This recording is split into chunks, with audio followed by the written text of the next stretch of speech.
Hey everybody, I'm Pete with the Thrifty Landlord, and today we're going to be installing laminate flooring. This flooring is Traffic Master Saratoga Hickory, and it's going to be installed in a bedroom on the second floor, on top of a wooden subfloor. So since this flooring does not have its own underlayment, we have to install our own. So first things first, we got to remove the carpet. Alright, here's the bedroom that I'm going to be replacing the flooring in. It's about 12 by 13 with a small closet, and I'm pretty sure this carpet has been here since the house was built in 1999. So stick with us and we'll get this carpet pulled up.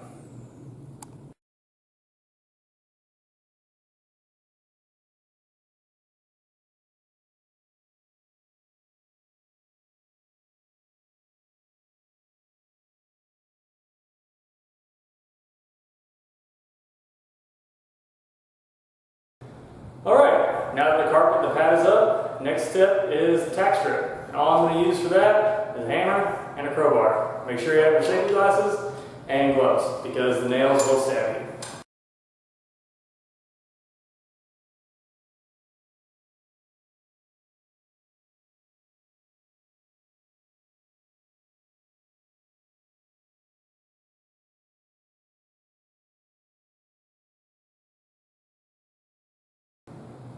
Alright, now that the tack strip is up, it's time to clean up the floor. I'm going to be using a 4-inch floor scraper that you can find at any home improvement store, and I'm going to use this to scrape up the little bits of the carpet pad that are still stuck to the glue. You want to make sure the floor is as level as possible, because if it's not, and you lay the laminate down, it's going to create bulges, and it could possibly come apart or break.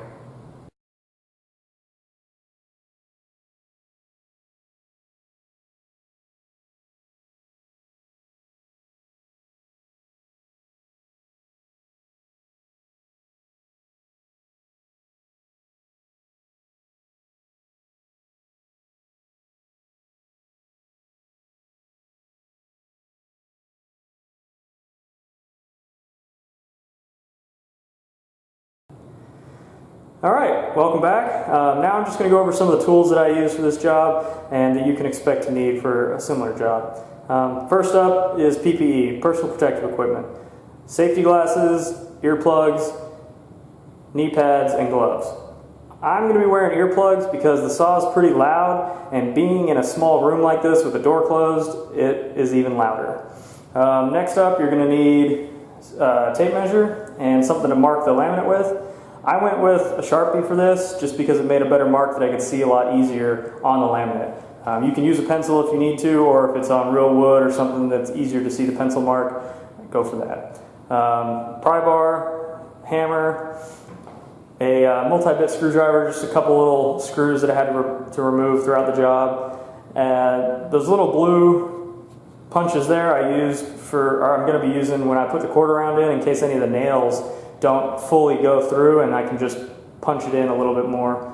The rubber mallet's going to be used on the laminate itself to click it down. The manufacturer recommends just using your palm not to damage it, but you're not going to damage this laminate by hitting it with a mallet softly. I mean, if you bash on it, you might do some damage, but for the most part, you're going to be fine. The tin snips I just used to cut the carpet because this particular carpet was pretty thick, and the blade that I had wasn't really going through it. Just your typical drill, nail gun for the quarter round, or the molding that you put down afterwards. I highly recommend the battery powered, so you don't have to run any air hoses for the pneumatic kind. I just have a little handheld vacuum cleaner for picking up little bits. These are the spacer pieces that I'm going to use around the perimeter of the room, and this pull bar to get the edge pieces in correctly.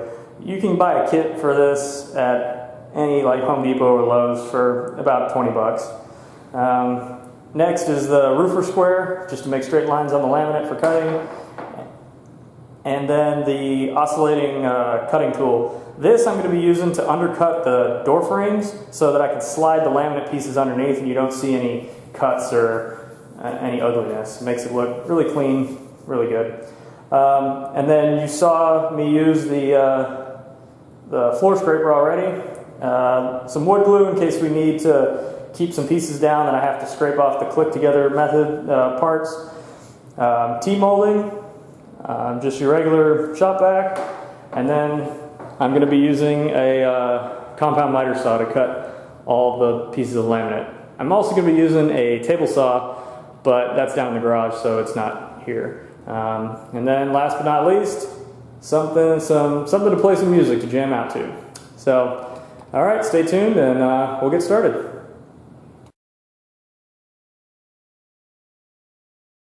All right, it's time to get started. The first step is going to be the underlayment.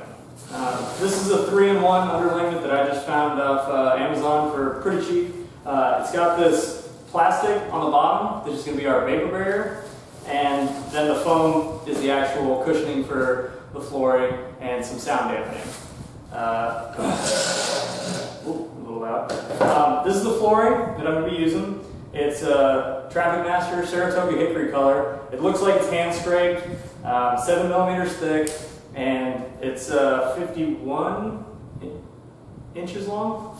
And then these spacers, the manufacturer for this type of flooring, since it's clicked together, it's glueless. So it's going to be a floating floor. You need to have spacers around the whole edge so that the floor can expand and contract with the temperature changes.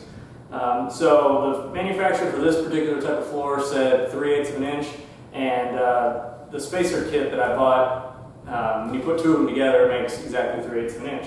So this is what I'm going to be using to put the gap around the entire edge of the floor. Now what I'm going to be doing is laying the first row. I chose to lay it perpendicular with the entry door because it kind of gives the effect that the room's a little bit bigger. Since this is kind of a smaller room, I just think it looks better to lay it that way. It really doesn't matter which way you lay it most of the time. It just comes down to what you think looks best. So the first row is the most important. If you get this wrong, a little 1/4 of an inch difference on one corner could turn into a lot more by the time you get to the end. So you really want to make sure you get the first row straight, and not always, the walls they're not necessarily straight. So you can't really go just by the wall. You need to have a method to make it straight. So I'm going to try to get a good shot and show you how I do that, and we'll go from there. So the first step, I'm going to lay down some underlayment, and then I'm going to do the first row. After that, it goes a lot faster.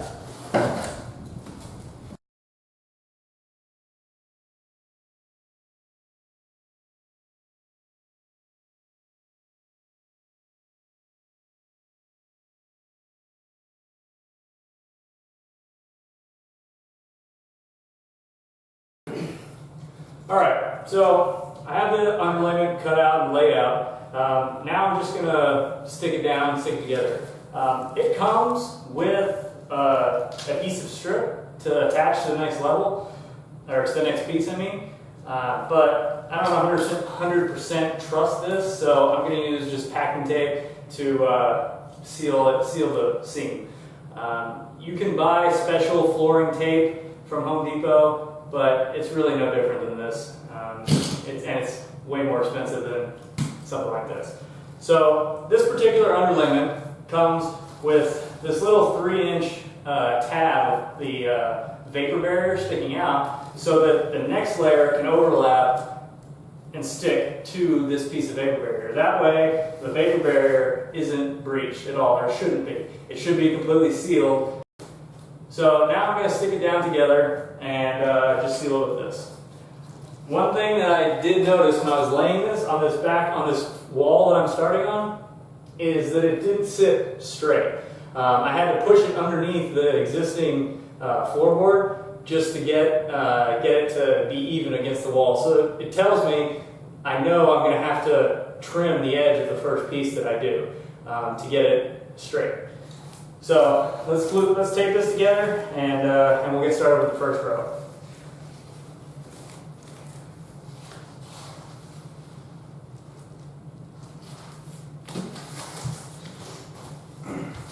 So what I'm doing here is I'm leaving just a tiny little, maybe a 1/16 of an inch gap, and then I'm pulling this paper off of the adhesive strip as I go along after I put the tape down.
Alright, so here's our first row, and unfortunately for me, and lucky for you, this is going to be kind of a complicated first row, so you're going to get to see a bunch of different things I'm going to have to do to get this straight. So first of all, I have 3 planks laid out. So after these 3 pieces, we come to the door. So I'm going to have to cut a piece to fit underneath the trim of the door itself. It also has to go all the way up to here where I'm going to put the T-molding. Now unfortunately, I just noticed that this hardwood that was put down before we moved in is not straight. So I'm going to have to cut it along this line that I drew here and here to give this a flat line, a flush line to run the laminate up to. So in addition to around the door work I'm going to have to do, the wall itself isn't straight, so I'm going to have to trim a little piece off this first row to get it flush and straight. After that, I also have to trim the first row down because when I get to the other side, the amount of rows of this flooring that I'm going to put down would leave me with too small of a sliver. And the way that you do that is you measure the width of the room and then you divide by the width of one of these planks. So the width of this room was 157 inches and this plank is 7.64 inches wide. So you divide that out, it tells me that there's going to be 20 rows or 20.19 rows. Well, I can't get to the end and have 0.19 pieces of a row because it would look bad and it's not structurally stable. So the way you fix that is the first row gets cut in half lengthwise. That way, when I get to the other side, I'll have more than half of the board at the end. So all of that combined is going to take me a little while to get everything straightened out, but once I do that, you'll see the finished product.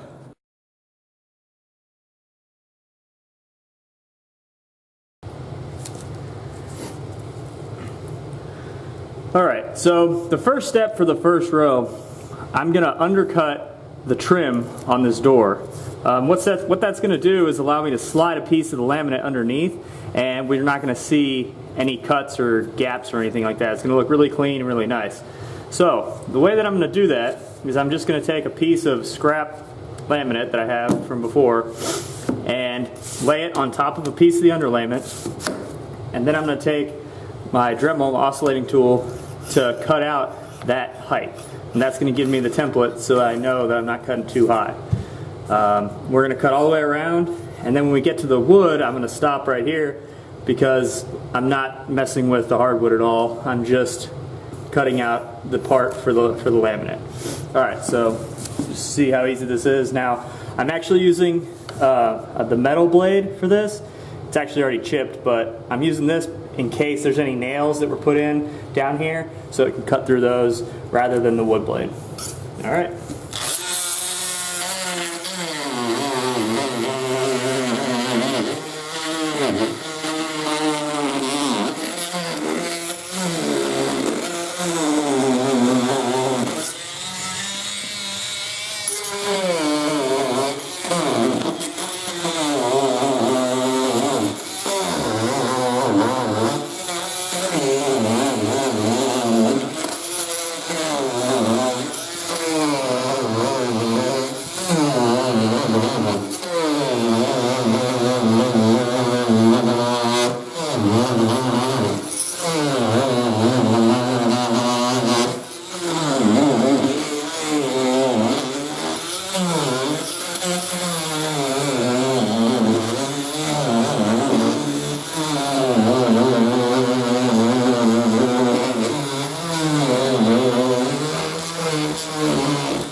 Alright, so I'm going to pull back the underlayment, pull out the little pieces.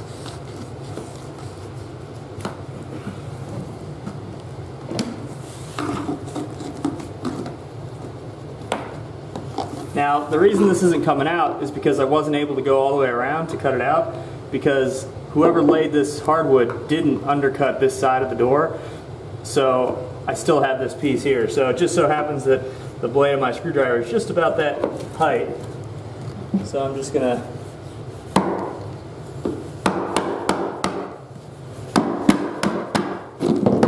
break that piece off. Use this to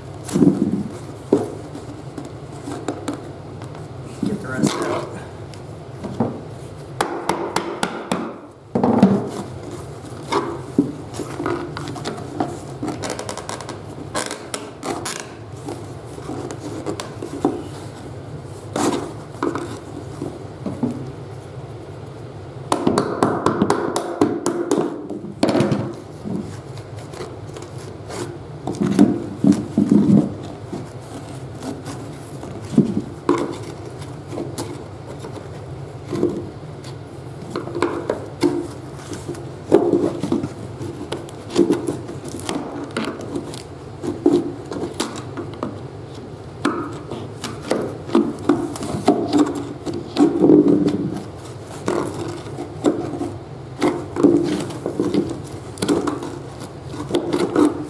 Alright, you want to make sure to get all the little pieces out from underneath and make sure they don't go under this, because under the underlayment, because if it's sitting here, you're going to notice as soon as you put the laminate down that it's not sitting flat. So pull back the underlayment, pick up the pieces, and vacuum up all the dust.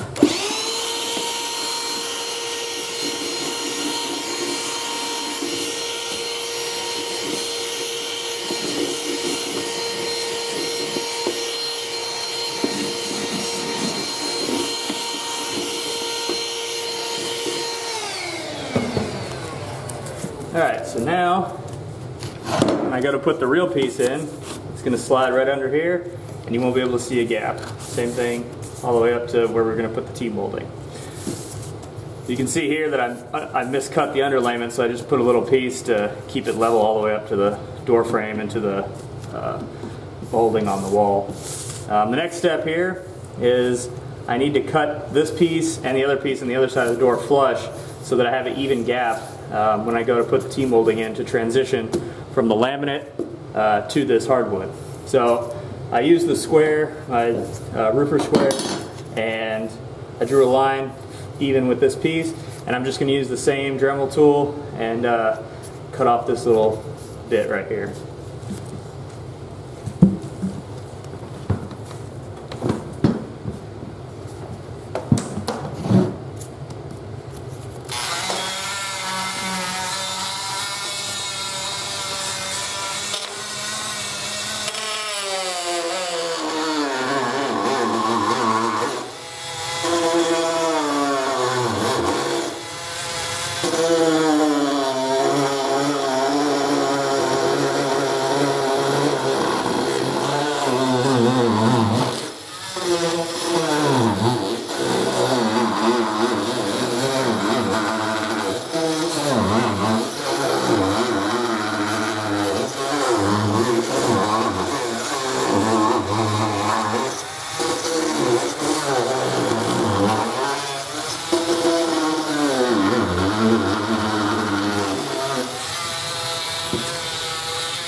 Alright, so now we have a nice flush line.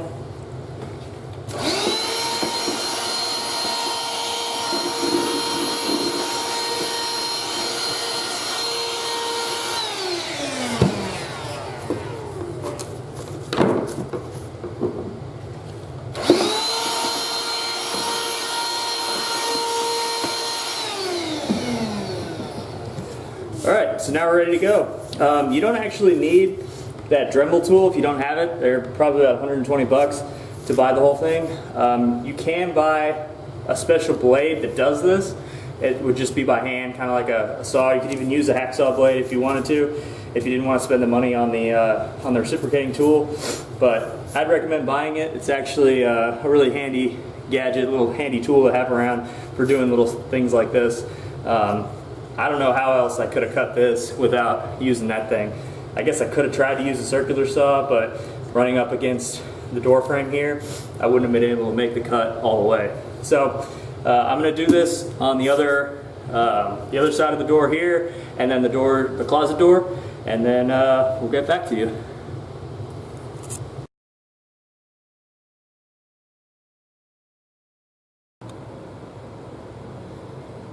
Alright, so I have my first 3 pieces laid up against the wall.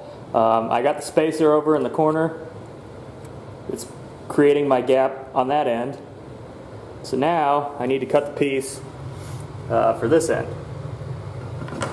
Now, since we're going to have this T-molding here, I have to create enough of a gap for this last piece so that I have space for the T-molding and a little bit of wiggle room in case I make a mistake. So the instructions for the T-molding say 3/16 of an inch on each side of the track, and then the track itself is 1/2 inch, so that's 7/8 of an inch I need to leave over here. So I come over here and my measurement is 26 5/8, so that means I'm going to cut a piece to 25 3/4 for my final piece on the first row.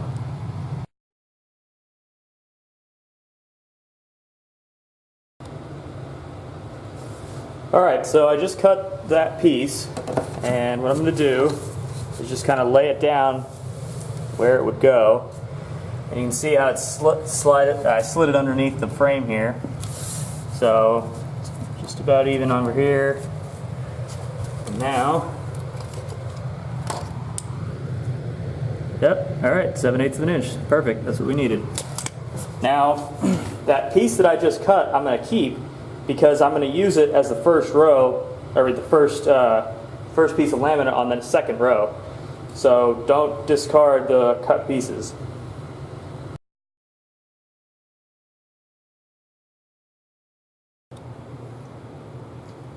Okay, now that I have my first row set up and ready to go lengthwise, I have the length correct, but now I need to get the width correct. So what I'm going to do is cut each piece down the middle long ways with the table saw. Now, to try to explain that again, what I have to do is make sure before I start that I'm left with at least 1/2 of a piece on each end of the room.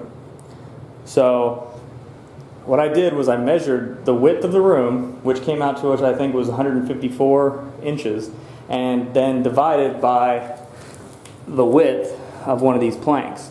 And that gave me 20.1 inches. So I don't want 0.1 inch of a piece at the very end. So what I'm going to do instead is cut 1/2 of the first row off, and that will leave me with 0.6 on the other side of a piece. So I have a nice thick piece on both ends to keep it structurally sound and to keep it from buckling or breaking later. So now we're going to go down, I'm going to go into the garage, and I'm going to cut every piece lengthwise about halfway. Alright, so now I'm down at the table saw. I have my fence set to 4 inches or 3.5 inches.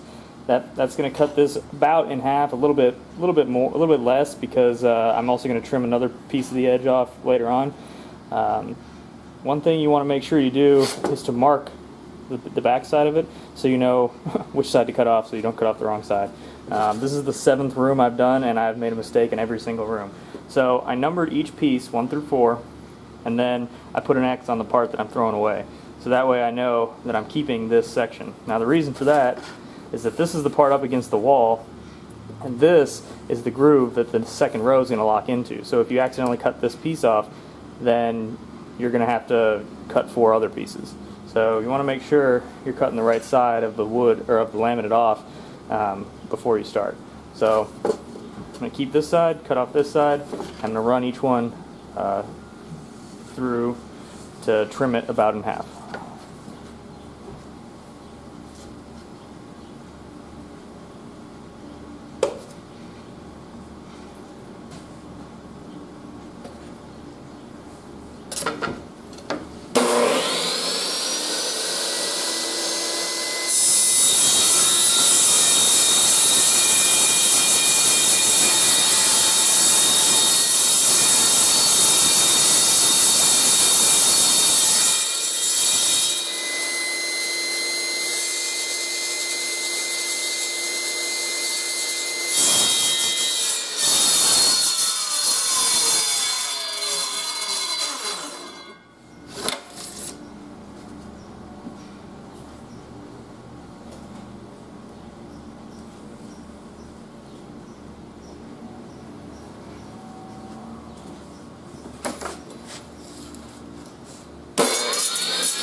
now, as you can see, the piece that I'm going to throw away is a little bit skinnier than the piece I'm keeping, just because I want to have a little more width, a little more girth on this first piece.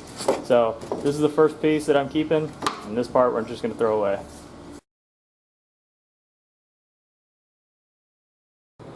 Okay, so now that I have my 4 pieces cut, I brought them back upstairs, clicked them together, and now I have them run against the wall.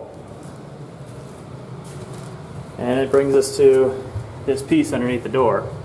So as you can see, it's hitting up against the 2x4 behind here, which I didn't undercut. I just undercut the frame. So now, or the trim, I'm sorry. So now what I'm going to do is mark this so I can cut out a notch so this can slide all the way underneath the door. So all I'm going to do, so since this actually tapers backwards a little bit, I just got to make sure that this corner right here is where I start the cut. So I'm going to put a little dot here, and I'm going to slide this piece out.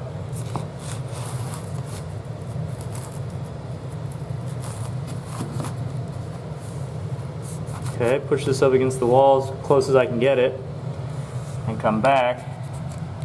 Alright, so since I want to be able to, don't want to see this anymore, I'm going to put a little mark,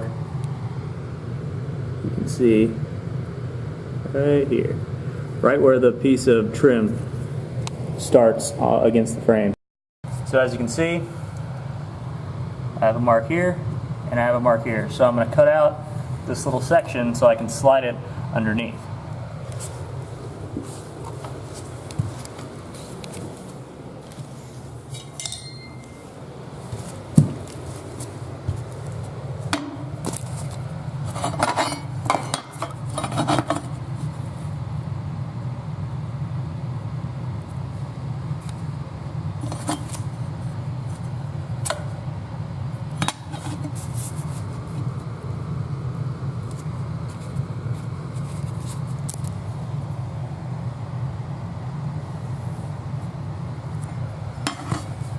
You always want to try to use a factory cut edge to put your square against, if possible.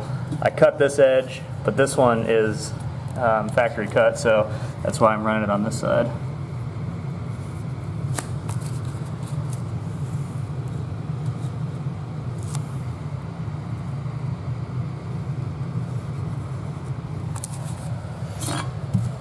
Alright, so now I'm going to notch this piece out with the table saw, and I'll come back and slide it in place.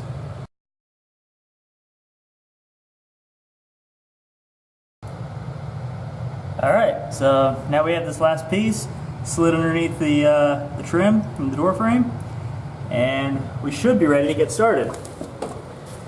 So let me back up for you. You can see the whole first row. Looks pretty good.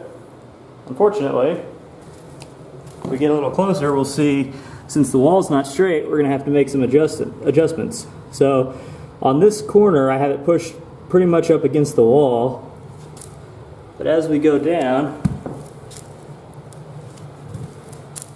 it's actually underneath the baseboard at this point. And now you can start to see a gap where it's away from the wall. And this is about where it gets the biggest, which is about a 1/4 of an inch gap. And then as we move along, we get almost up to the baseboard again here. So how are we going to fix this? What I have to do to make sure this is straight is I'm going to make a mark along the profile of the wall. What this is going to do is, once I make this mark and I use the table saw and trim that edge, when I put the spacers here along this wall, it's going to be, this line's going to be this line here is going to be straight, so that the next row that comes in is also going to be straight. And by the time I get to the other end of the room, it's going to be even cut for that last piece, and I'm not going to have to make any weird cuts and try to hide some defects. So I'm just going to take my Sharpie, push it up against the baseboard, and draw a line like this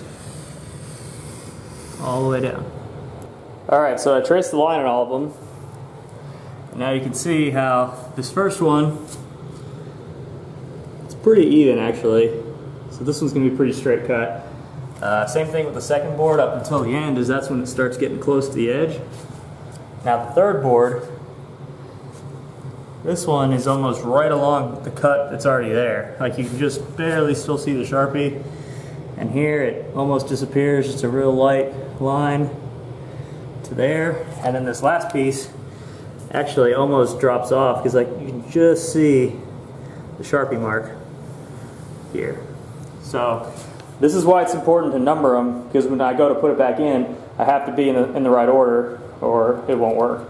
So I'm going to go back down to the table saw, trim each one of these off. I'm not going to use the fence, obviously, because the line moves with the profile of the wall. So I'm just going to have to freehand it. And when I come back, I'll put the spacers along the wall and we'll get that first row set down. So now I have the first row finally installed. After all of that, it's finally in place. You can see the spacers, 3/8 spacers along the whole length of the wall, and that's really the only spacers I'm going to use besides one other one for this whole install, because the rest of it is going to match up with the piece before it. So you may be thinking, those ugly cuts that I made, you're going to be able to see them when I'm finished. And although it's kind of hard to tell, you can see how just my cuts were a little bit off since it wasn't with the fence, especially like right along here, how much of a gap that creates. But when I'm finished, put down a piece of quarter round, it's going to hide that ugly gap. Now the quarter round, I'll go over this again later, but it's going to be stapled into the baseboard or nailed into the baseboards so that the floor can float beneath it. One thing I didn't mention before is before you start this project, you want to decide how you want to do the molding around the edge, how you want to cover up that gap. Now my options were I could either remove the baseboard that is here, clean it up, put the gap underneath this baseboard, lay the floors down, and when the baseboard comes back in, it'll cover that gap. Or you can buy quarter round and just nail it up to here. So if you want to save a little money, you take the baseboards off. It's just going to cost you a little bit more time. Otherwise, you buy some quarter round to do the whole perimeter of the room, and it'll look pretty sharp when you're finished. I chose to go with the quarter round simply because I didn't feel like pulling off the baseboards. So next step is the second row.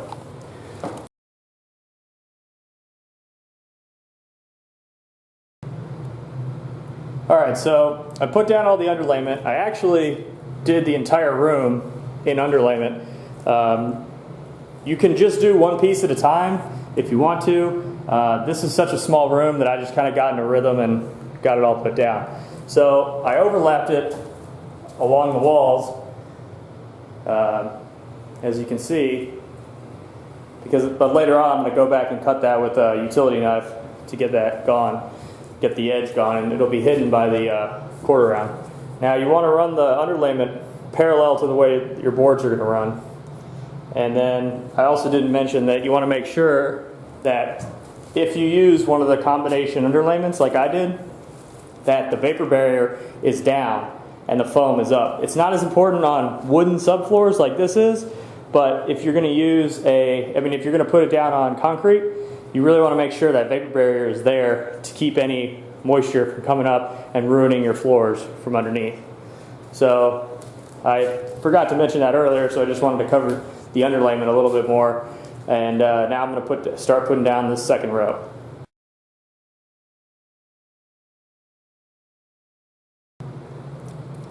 Something else I forgot to mention earlier, with laminate and any hardwood really, you have to make sure it acclimates to the room before you install it. So I have these 5 boxes that they're still in the room. I moved the other ones out, but before this project happened, I let the boxes acclimate for a couple days in the room just to make sure they expand or contract to where they're going to be when they're installed. And then I also opened up all the boxes that I'm going to use after they were acclimated. You're supposed to acclimate it with the box closed and sealed, but when I'm installing it, I'm going to be pulling from multiple boxes just in case every box has a similar pattern. This kind of creates a little bit of randomness and makes it look a lot better. If you pull from the same box, you might get a defect in the line or in the cut that you're not going to notice until you go to do the next row. So if one particular box has a defect, but you're alternating throughout, the defects isn't going to affect the whole that whole row. However, if you use the same box all the way through, you're gonna notice it at the end. So pick from different boxes, make sure it's acclimated, and then before you get started.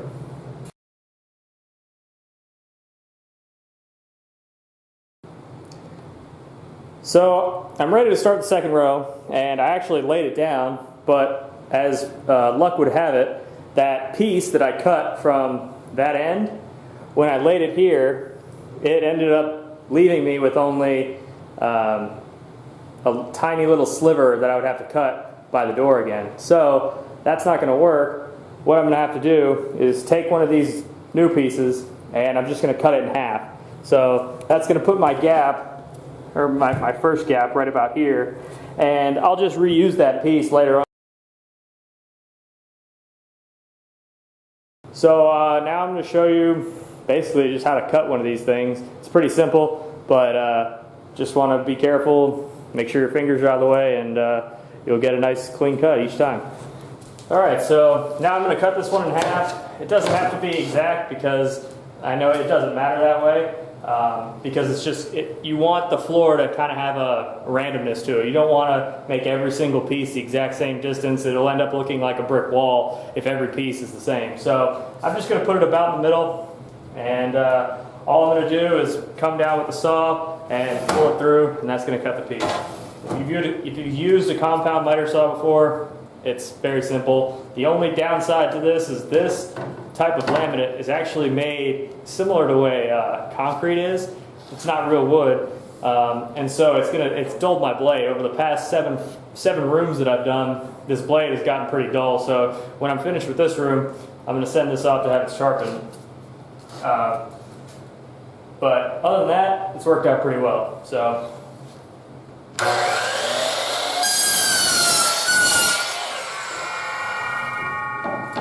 Alright, so I might use this piece later on, so I'm just going to leave this off to the side. Okay, so now I'm ready for the first piece of the second row. So the way that this manufacturer has us do it is the long edge is going to click in first, and then the short edge will click in. Now, since this is the first piece in this row, there's nothing to click into. That's what the spacer's for. So the spacer is going to give me the gap that I need for this row. So all I'm going to do, put the piece in, hold it at about a 45-degree angle, which allows me to slide it along the edge here. Because once I put this down, it kind of locks it. I can't move it anymore. So at a 45, take your spacer, put it up to the wall, slide the piece up to the spacer, and then just push down. And this is what locks the tongue and groove together. Now you don't need to use a lot of force here because as progressive rows get put in, it's going to keep this flat. So here's our second piece, uncut. It's just the next piece in the row. Same thing. I'm going to put it with the long edge in first. Push it up. Slide it in.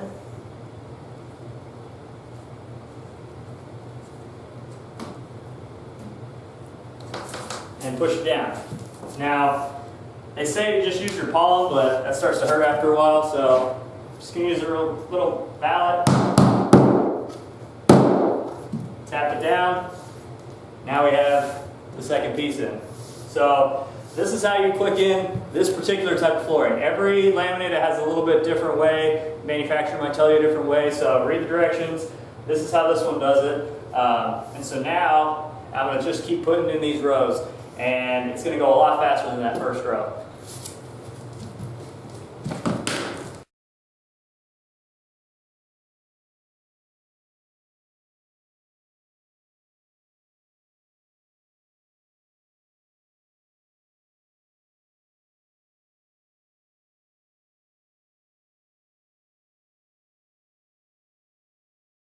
Alright, so I've got the first 5 rows down, and I've come to the other side of the door. This is where it gets a little tricky, so you kind of have to get creative to get the floor to slide underneath there. So because it has to come in like this and then click down, I obviously can't do that because it'll hit the door, the frame. So what I'll end up having to do is like slide it in. Well, as you can see, it doesn't want to do that because of the lip on this edge right here. And then also here, it's not going to click in.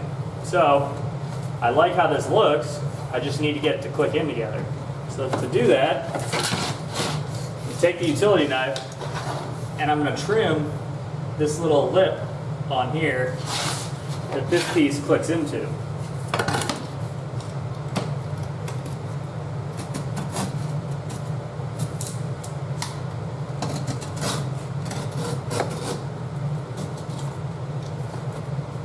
Make sure to always cut away from you with the blade. You don't want to slice yourself with a box cutter. And then I just cut towards myself. So do as I say, not as I do. But keep your fingers free. Trim off as much as you can. This piece, you can trim this too if you want to.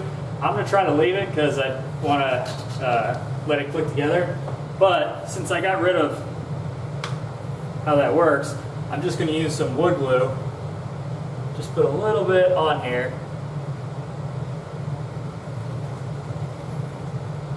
Hold this. Now I know it's a glueless floor, but when you get to this part, especially in a high traffic area like this, you don't want this piece moving. The rest of it can move with the temperature changes, but this piece will stay where it is. So, let's see if we can get this to work. Slide under the door first.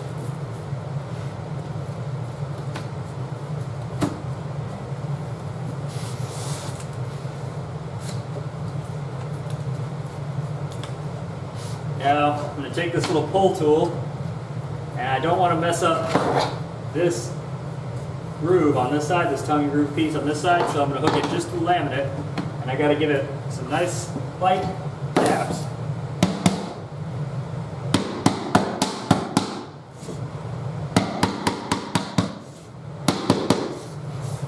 Alright, so now this piece is in, it'll glue on this side, and this edge has the normal clicking mechanism still intact, so it's held in right here. Now I'm also going to have a little sliver of a piece here, but to make this easiest on myself, I'm going to make sure it's one piece from here all the way to this corner edge for the doorway. So stay tuned and I'll show you how I do this. Alright, so for this last piece that's right on this little entryway section, I want to make sure that this piece of laminate is the entire length. So I'm going to look at my other ones, and I see that the second row here, this is the beginning of that piece, and I just trimmed off a little bit at the end here.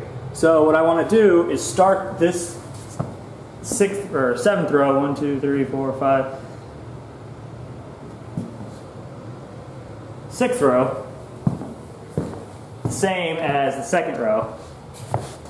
So just take my tape measure, and 26.5 is this piece. So I'm going to cut a piece 26.5 inches to give me a full piece on the other end. Okay, so I have a full piece here, and what I want to do is cut that 26.5 inches from this edge, because this is the first piece that I have to connect to when I start a new row. Now, I've made this mistake multiple times, and when you go to do this, you are going to do the same thing, so don't feel bad, but it has to be measured from the edge of the actual laminate with this male side showing. What everyone's going to do, everybody does it once at least, I did it probably 10 times, is I measured from here. Well, when you get to the other end, when you lay it down, you realize since you put this edge down, there's nothing to connect it to. So, we're going to do 26.5 inches from this edge. Now, I'll show you a little trick here that I learned. I am not a carpenter, but the way carpenters make sure they have a straight line or the right measurement is what's called a bird mouth mark. So we have 26.5 inches. So what I'm going to do is I'm going to take the Sharpie and I'm going to stick it right on 26.5 inches. And then I'm going to go off just kind of at a little angle like that. And I'm going to do the same thing again to go the other way. So that creates a little bird mouth, a little V. And that is right where you want to put the blade to make that cut. Because the width of the blade is going to make a difference sometimes. And you might be off just enough that you have to cut a whole new piece. So I'm keeping this side of the board, so I want to make sure that the kerf, which is the width of this blade, starts right at the point of this bird's mouth.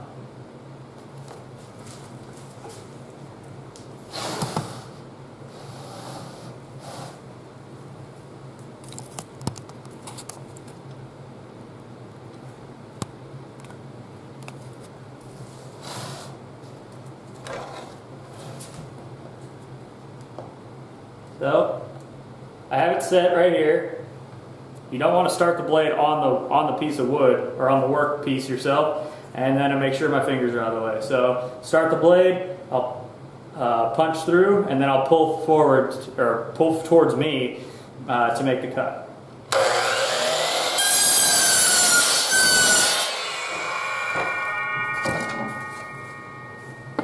All right, so just check that to make sure. As you can see, maybe if I get the camera right,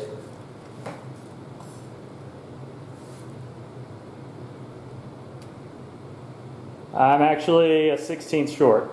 So I was actually off by a little bit, but 1/16 isn't going to make much of a difference in this particular sense. Actually, there we go. Now that I hooked it correctly. Yep, right on the money. All right, so now I've laid this next row and I've come up to the corner here of the entryway. So obviously a full piece isn't going to fit in here. So what I have to do is trim to make like look like a L basically. So this is my next piece here. And first thing I got to do is cut it the right length. So what I'm going to do is take the tape measure. I'm going to measure from the wall right to where this piece starts. Now, from the laminate, which is at about 46 and a 16th or so, to the edge of that tongue, which is at a little less than 46 3/4. So that distance is about the gap that I need. So that way, this prevents you from having to use the spacers all the way around. So instead of measuring to the edge of the nice laminate, just measure to the edge of the tongue. And that way, when you cut the piece, it'll automatically have the little gap you need to be away from the wall on the other end. All right, so I cut my piece. I slide it up against the wall here. And as you can see, there's just a little gap right there. So when I slide it over, go over here and check,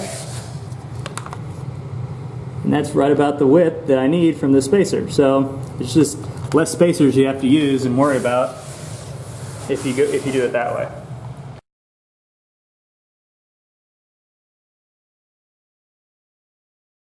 All right, so now what do I do? Now that this is where it's going to be, I'm going to have to cut off the part that I don't need to form the long piece. So I'm going to have the space on this side too of this wall. So I'm going to make my mark even with if there was a spacer here. Okay, so that's the first cut that I need to make in this direction. Now we need to figure out the other direction. So I'm going to line up the board about where it would be. So line this up to here. and then I'm just going to slide it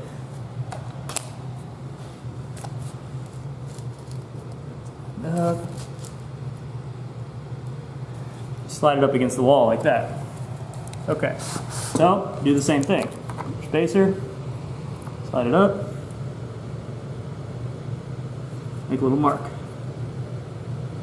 Okay, so now where those two marks intersect, I'll draw it with a square, and then I'll cut it out with the table saw. Alright, so now I have my piece cut, and see if it fits. So it's the same way, and luckily just because of the way where this piece is, I can slide it in and it gets to lay down just the way it's supposed to on its own without having to slide it underneath any corners or anything like that.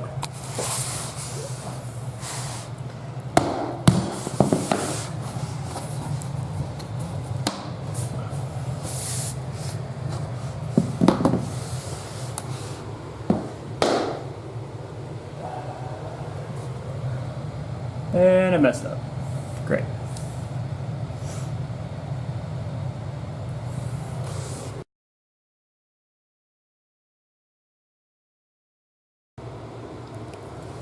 So, I put the piece in, and then I realized I forgot about that little piece underneath the door, which would look like crap, so I have to redo this.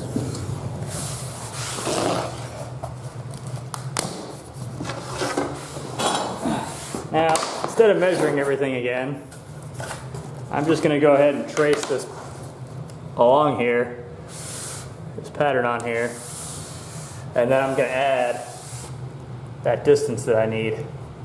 So, stay tuned. Alright, so I remade the piece that I've messed up, but to get this underneath the door frame over there and clicked in down here is going to take a little bit of finesse. So, I'm going to need my knocking pieces.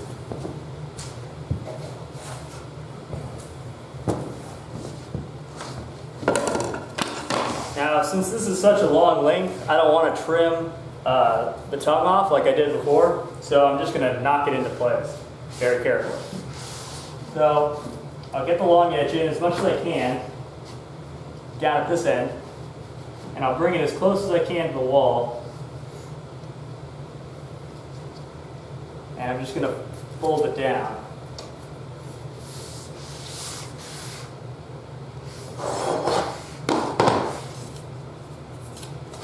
Actually, before I do that, I'm going to click this piece to this scrap piece.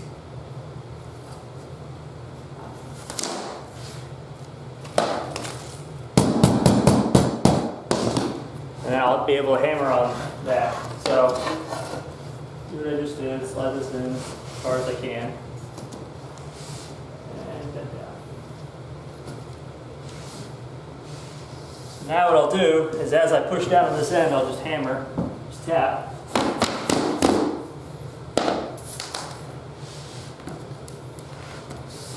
Which it's not as easy as,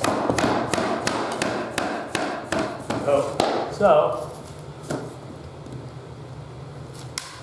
I'll take this off. Actually, went a little too far. So just pull it back a little. Alright, so I'm lined up here. I just have this bit that is still not hooked in. So I'll just use the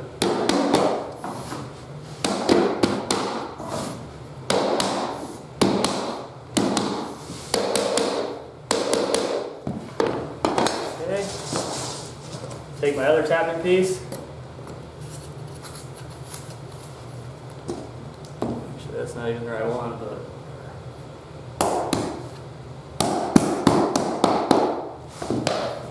And it's in. So as you can see, if you use an actual piece, you're going to destroy this. So you don't want to. So you just want to use a scrap piece to do that. Now, except for that little bit of sawdust, we're in place. Now, it's a little off, but quarter round is going to cover the gap. So I'm all set to cover that gap, and over there. So we're all set to keep going with the next one. All right.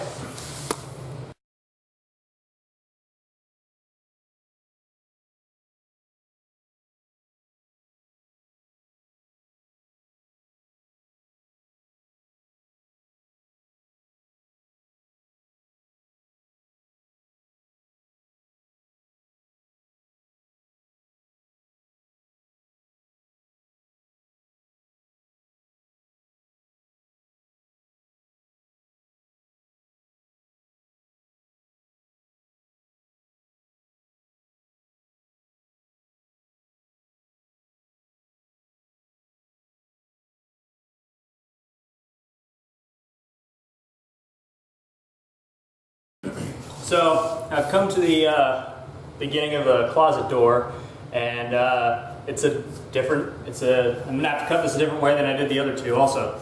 So I need a little bit of the gap here against the wall, but then it needs to slide underneath the trim. So I made marks on all sides, and I'm gonna have to slide it in this way to get it in. So I'm gonna go down to the table saw, notch out this piece, and then install it. All right, so I got the piece notched out. You can see here. It's kind of a rough cut, but you're not going to see it, so it'll be pretty. So I'm just going to slide this in like so. Make sure I did measure right. All right, so looks good. I still got the little gap here, which I guess doesn't matter that much. But now I have to decide how I'm going to get this to click together. I'm going to try to just hammer it in without having to trim that tongue of the existing piece, but if that doesn't work, then I'll have to trim it and put a little bit of glue. So let's see what happens.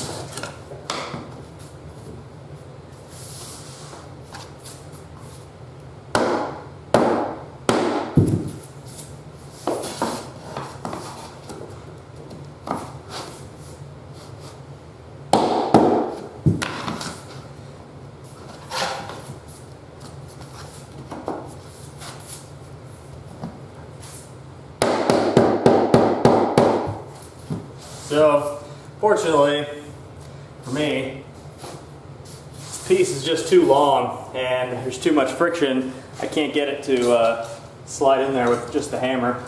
So, I have to trim this down a little bit.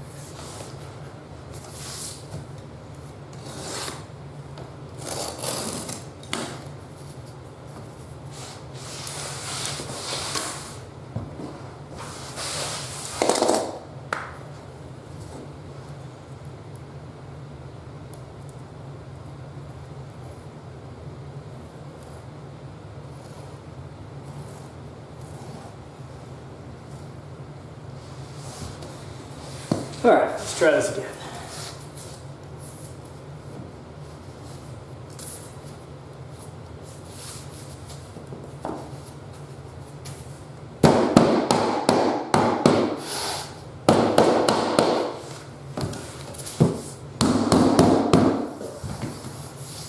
All right, so there we go. Now it's going to glue down, and as you can see, if I can get the camera to move over there.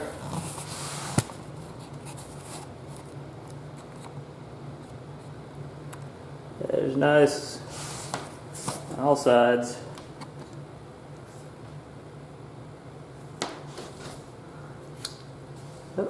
So, can't even tell. It looks beautiful. Alright, so now that this piece is in, I have to figure out how to do this part of the closet, since it's going backwards from the normal direction that you're supposed to lay this stuff.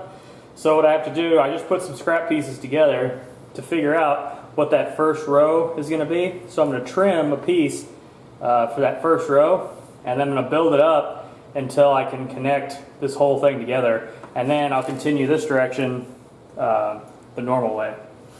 So stick with us, stick with me, and I'll show you the end result. Alright, so I wasn't exactly sure how I was going to do that. And I thought I was going to be able to pull it apart after I did it so I could show you, but it's not coming out now. So basically what I had to do was put each piece in backwards, and just with the pull bar and measuring it out, I was able to get everything. That last piece, I trimmed down like an inch off of it so that it has the gap. You can see it has that little gap of the edge that we need. But it looks good. I staggered it.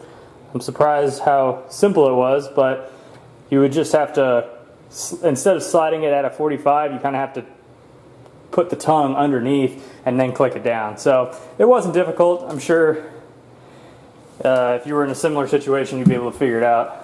But now I'm just going to keep going like I was. Once I get over to, after the next 3 rows or so, I'm going to get back to this, and I'll show you how I do it.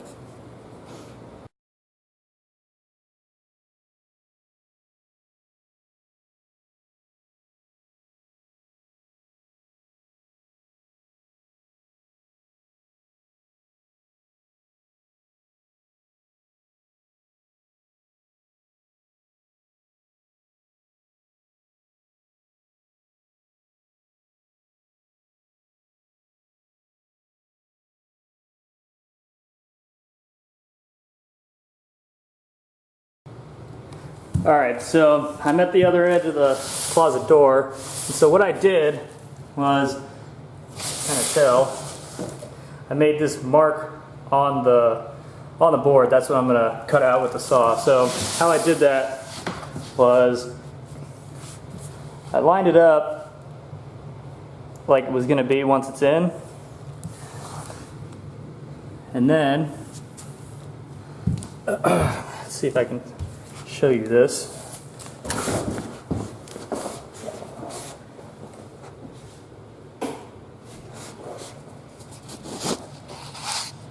So this edge here, that's actually going to be the offset for the spacer piece that we need against the wall over here. And then this line is just inside the corner here. So when this slides all the way in, since the trim kind of tapers this way, this line will always be underneath the trim, so you won't see any cuts or anything. And then I just did the same thing over here. Cut just inside the, just a little off, but just at this corner, and then another line, which is going to be our gap. Then I slid the piece, evened it up over here, slid it up as far as it'll go, and then I put a little mark there, right where the trim starts, and then a little mark right here, so that all of this part here will be underneath, but the board itself will be underneath. So those 2 marks, and then I just measured this distance, put marks on the other end, and I took another piece of laminate and laid it out, and that gave me the straight lines for here, here, and here. So now I'm just going to go down to the table saw, cut this out, and it'll be kind of the inverse of what you saw on the other side. Alright, so I got the piece cut out, and so that's how it looks. To make the cuts like this on a table saw, I just have to make little shallow grooves all the way down, and then once there's a gap, I just kind of nick it off. So it gives this little tapered edge look on this side, but otherwise you'd have to somehow like flip it over and try not to cut too far this way or this way. So just make a bunch of little cuts in like this, and then eventually they'll be real small. You can snap them off, or you can kind of turn the piece, or just run the piece sideways in the table saw. And you can see this is all jagged and nasty, but it'll be underneath the door frame, so you won't be able to tell.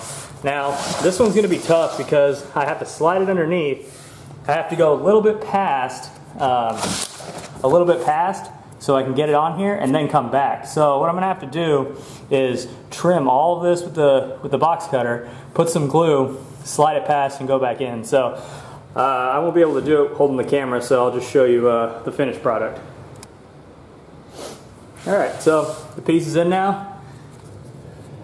It's underneath the trim, a little bit short, but the caulking and the quarter round is going to cover all that.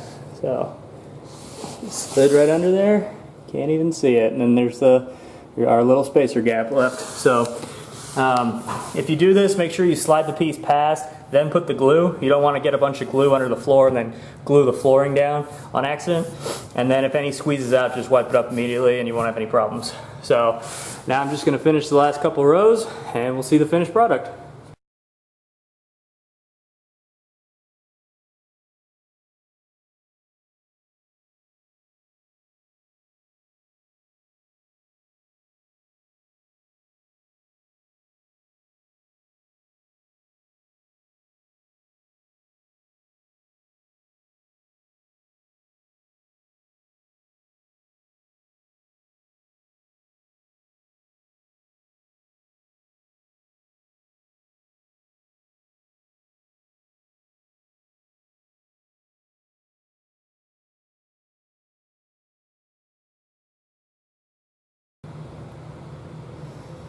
Alright, I'm all done. So, floor's in. This last little bit here, we can see it's at least half the board, or close to half the board. So, I didn't get that little sliver at the end. And that whole line is nice and even because I trimmed down the very first row. So if I hadn't done that, because of that gap that we saw, that 1/4 inch gap, by the time I got to the end, that corner probably would have been about 1/4 inch off, and I would have had to retrim I would have had to remake the last 2 pieces. And being that I have 1 board left in the box, I got kind of lucky. So now all I got to do is put the 1/4 round in, put the doors back on, and I'll be done. So stay tuned, and tomorrow morning I'll get all that done.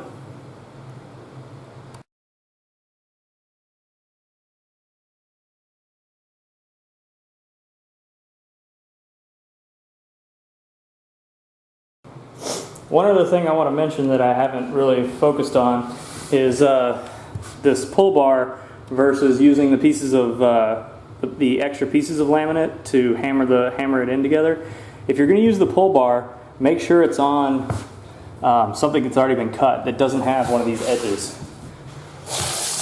like this. So this is the piece that I was using for hammering, and you can see that where I was hitting it with the hammer, it got pretty damaged. So you obviously don't want to hit a piece of laminate with the mallet, but you also don't want to put this up on a good piece of laminate that you plan to use, because the exact same thing can happen with that. So if you're going to use the pull bar, make sure it's on a piece that's already been cut, or if you have to, be real careful, just catch it on the lip here. Don't get this piece down here, because this is just fiberboard. It's real weak. This is where any strength of each. So just be real careful if you have to use it this way, to make sure you tap it that way. Otherwise, use a spare piece and hammer on it in whatever direction you need to go.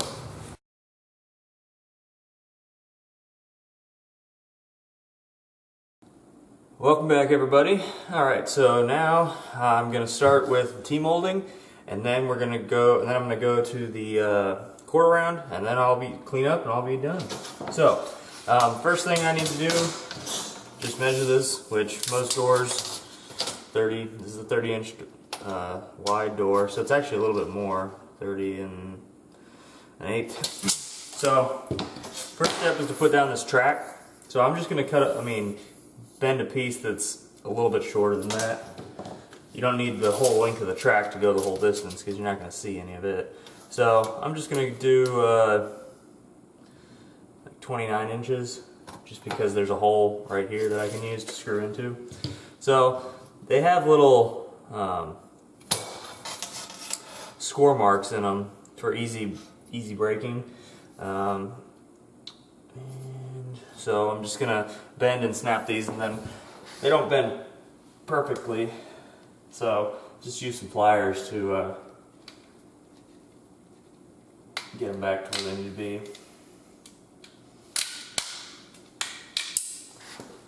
You could cut these with a hacksaw if you wanted to, but it's not really necessary. Just bending it at the score mark is going to give you usually it'll give you this nice line, and then you just gotta work it, and then it snaps off nice and easy. Now, didn't happen on that side, obviously. So, just gonna bend it back a little bit so it's out of the way.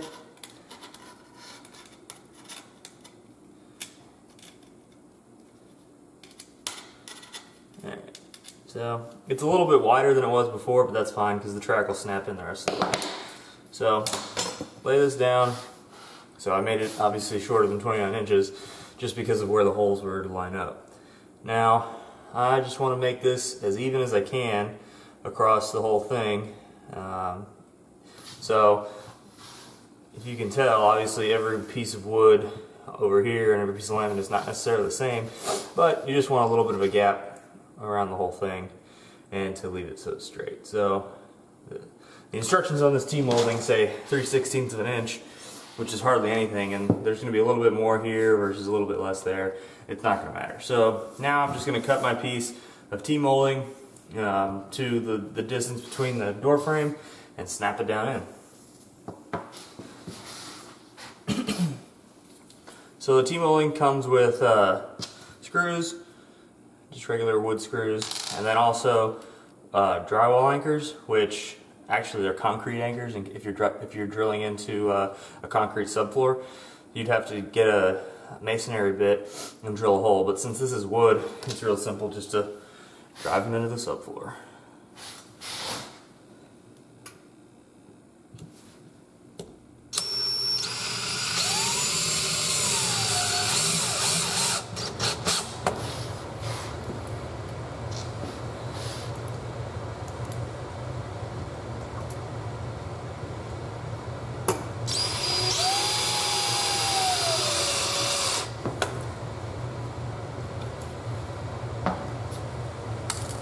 Alright, so now I'll just measure again. It's going to be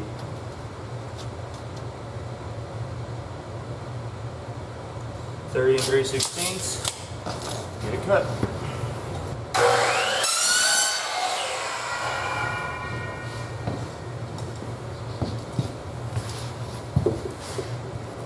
So, tight.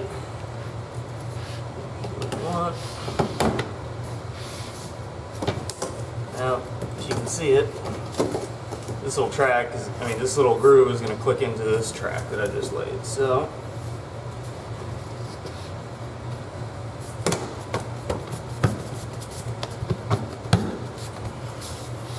alright, now you got a nice even transition between the laminate and the hardwood, and although it's a different color, I wasn't going to rip up this nice pretty hardwood, but the carpet had to go. So, now the transition's in, nice and tight, and we're ready for the quarter round. Now all I have to do is go around. I'm going to cut off the underlayment that's sticking out around the whole perimeter of the room, and then I'll get started with the quarter round. So just take a utility knife, box cutter, and cut. This stuff goes pretty easily. And if you can't get it to cut, you just tuck it underneath and it'll be hidden by the quarter round.